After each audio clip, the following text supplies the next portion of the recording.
What's up, guys, and welcome to this cast. This is me, Gentleman Sofado, here yet again with another battle of this Cup of Nations. It's quarterfinals between Bobi, or Big Daddy, how he's calling himself, and Ragnar as Caucus. This is the third battle.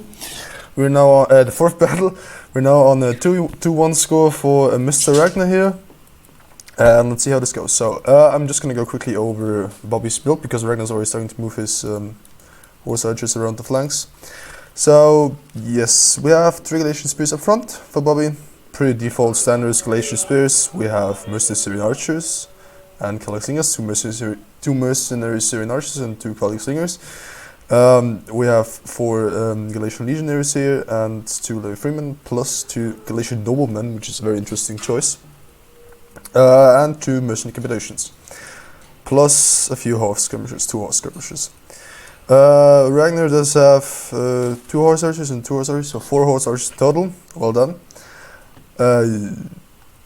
I can see the shadows of the army somewhere there. Okay, that's some graphic work. We have 2 Eastern Slingers and 2 Eastern Slingers on each flank, so 4 Eastern Slingers. We have 1, 2, 3, 4 noble blood calf for Ragnar. We do have 2 Eastern Spears, 1 on each flank, so it's basically a mirror setup, so each flank does equal the other flank. So you can basically set up the part here. In the center we have 3 Colchian Nobles plus 3 Cowardly Axemen. The map choice was obviously done by Ragnar, which is a pretty bad choice for Bobi. He already, as we saw, he already lost the previous battle this time. Oh, that's not a nice start for these guys to work. They just wanted to kill off some little skirmishes, but now they're getting shot in the back. Very nice micromanagement there by Bobi. Ragnar is playing the default here, just trying to do some damage. Oh, that hurts. That really hurts. But Bobi's doing a good job not letting himself being pulled out to the open, keeping his units close to his main army. But oh, he's been cut off, and I forgot to turn myself offline. 1 second. Sorry. Okay. Yeah, so quite nice skirmish play here by Mr. Ragnar. By Bobi, sorry. And it's not a lot happening here. Ragnar does want to deal as much damage as he possibly can to the Galatian army before he has to accept the main engagement, which he will at some point. They're exchanging fire here. Bobi is focusing with 2 units on 1, and Ragnar does not respond. He basically lost an Eastern Slinger here for free, which is which could be very brutal. Fuck's sake, in the late game. Same story here. Ragnar is positioning himself in the spaghetti lines. He is focusing on Syrian archers. Okay, that's worth focusing on. I thought that was Catholic slingers. Now here Bobi is doing a very nice play here with his horse skirmishes. I mean, the horse skirmishes, they don't matter much, and they got 40 kills each, which is pretty impressive, which is way more than they should have gotten with 4 archers, which basically outnumbered them at any time. So yeah, Ragnar is still playing defensively here. Bobi, of course, doesn't make a move. He doesn't have to attack yet. He does have the superior skirmish there. He's not running up quite close to his Catholic slingers, but he's not getting punished because those Eastern slingers are they probably drank too much beer. They just missed a shot. Okay, those Eastern slingers are wavering now as well. So Ragnar basically, he doesn't even have 10 kills together with those 2 Eastern slingers, and he's basically lost them already. So that's not a very good start for Caucus here, but we'll see how it's gonna turn out.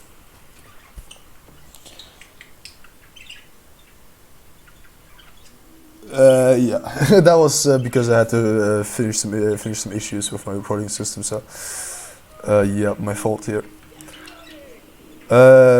Bobi's, I'm not sure what he's shooting at. I think it was the noble calf, which would be the more attractive target, of course. Colchian nobles. Oh no, he's shooting at the Colchian nobles. That's not really effective. I mean, of course, it does hit the hit point damage, but Colchian nobles is a very heavy armored unit.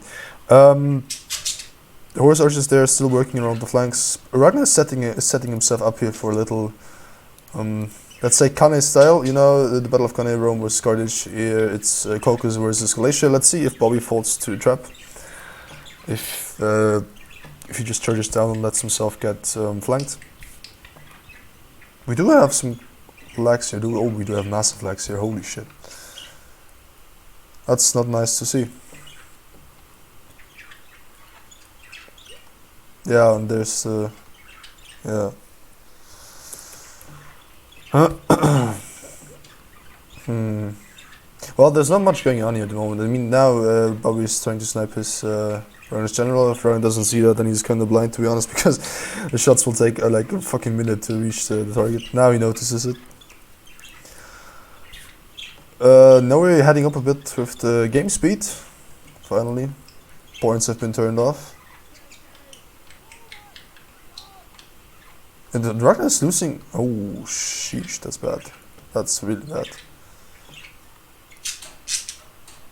Okay, so, but Ragnar has already lost basically 3 out of his 4 slingers, and Bobi is just going to continue focusing on his Eastern slingers, and the Eastern slingers are going to use heavily to the Syrian archers. It doesn't matter if the Syrian archers already lost 2 men and took a bit of previous fire, they will just simply rack the Eastern slingers, and Ragnar does only get a few shots off on the Galatian legionaries, and the Eastern slingers are already dropping quite heavily. Bobi is popping a precision shot here. Yeah, that's a bit overkill. I mean, the Eastern Slingers were gonna die anyway. Yeah, he just wants to be sure, which is understandable. Now Ragnar has lost his advantage basically. He has to attack because he doesn't have any skirmish, and if he doesn't want Bobi's skirmish to just rack up his main line, he's gotta attack. And he doesn't even attack with his whole army. He just attacks with like his 3 Cock and Nobles here in the center basically, which is not good if you consider that the complete mainland of Galatia here is in range. Yeah, and he's just walking in. But he doesn't even need to charge in with his Galatian legionaries first. But the Galatian legionaries will just fuck Cook and Nobles, sorry for the vocabulary. Will just drag Cook and Nobles at the start here. If they don't get charge pumped. Here you see Eastern Slingers starting. The level 3 men, they can't throw Jeffs in this turning, so don't be surprised that they're not throwing Jeffs. Oh, there are some isolated skirmishes here. Ragnar might catch them, but here's Bobi's general, maybe allowed to pull through. The mainline has engaged. Bobi wants to get a Jeff volley off, and 3 fucking javelins. Okay, that's quite embarrassing. Ragnar's gonna charge here the level 3 man, and he's gonna finish him up. I mean, well, he can do that, but the mercenary capitulations are in range, so they probably get the counter charge plus the Galatian legionaries to follow up. Now we'll see the Galatian nobleman charging in against Cardiac Axemen. That's an interesting engagement, because I don't know how well those elite spears will fare against the Cardiac. Oh, sheesh! Okay, I take it all back. The Galatian nobleman just fucking wrecked the Cardiac Axemen. Oh, Jesus Christ. That's not what I expected. Cardiac Axemen here not getting the charge off. Yeah, also getting shot in the back. The host archers here in the back not doing anything. Neither does the calf, which should be around here in the back somewhere.